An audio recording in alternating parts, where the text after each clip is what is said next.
Jami-Lee Ross.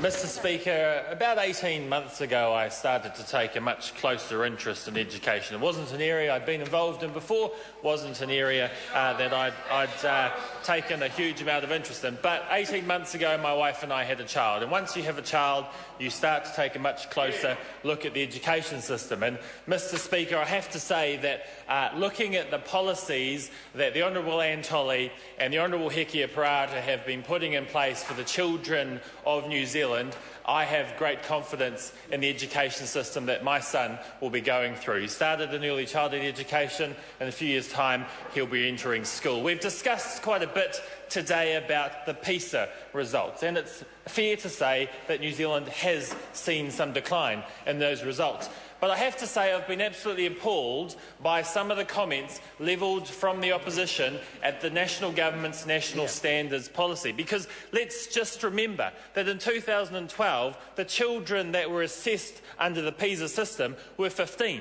They did not go through an education system with national standards in place. It's actually the people who are involved in the PISA system that are saying that a national standards type system in their early years would have helped those children.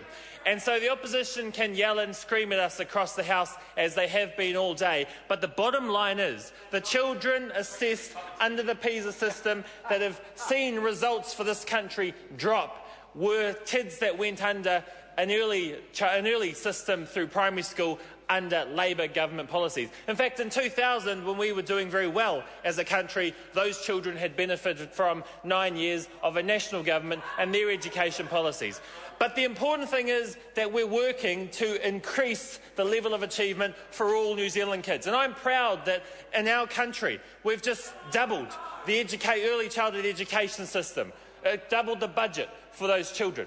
We've got the national standard system, the exact system that the PISA people are saying will help those children, will give them more opportunities to succeed and read and write when they get to high school. We've also seen the upgrades in the digital literacy area.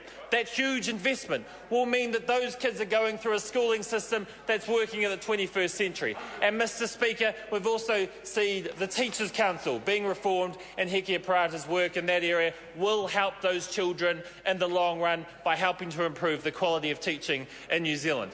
Mr Speaker, I also want to counter some of the arguments that Jacinda Ardern had been making. I quite like Jacinda. Actually, we sat in the TVNZ green room most Thursday mornings for a while. She's relatively normal as Labor MPs go, actually. But Mr Speaker, for her to say that this government is in decline is absolutely wrong. And I want to give her some figures. Mr Speaker, 2.5% growth is what this country is experiencing at the moment, one of the fastest growth rates in the OECD.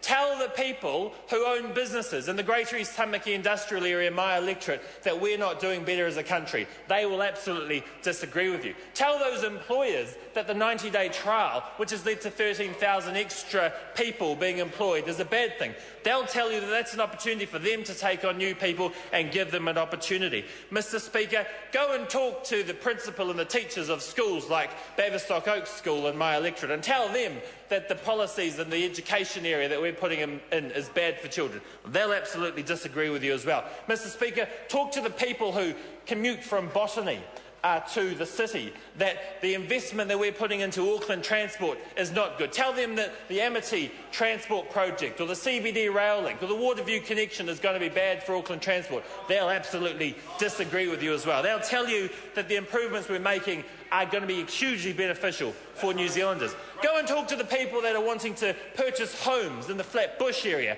who will be able to access more affordable housing in the long run through the special housing areas, which is going to lead to more housing supply in Auckland. Tell them that increasing housing supply is bad for them. They'll absolutely disagree with Labor on that too. Tell the people who are developing the policies, developing the houses, that the policies around development contributions and about local government are bad for them. They'll disagree with Labor on that too. Mr Speaker, this government has a wide range of programs, a wide range of policies which is doing a lot for the New Zealand economy, which is doing a lot for New Zealanders. We are doing well as a country.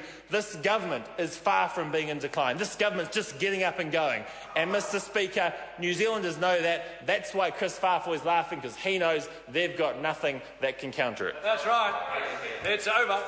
I call the Honourable Ruth Dyson.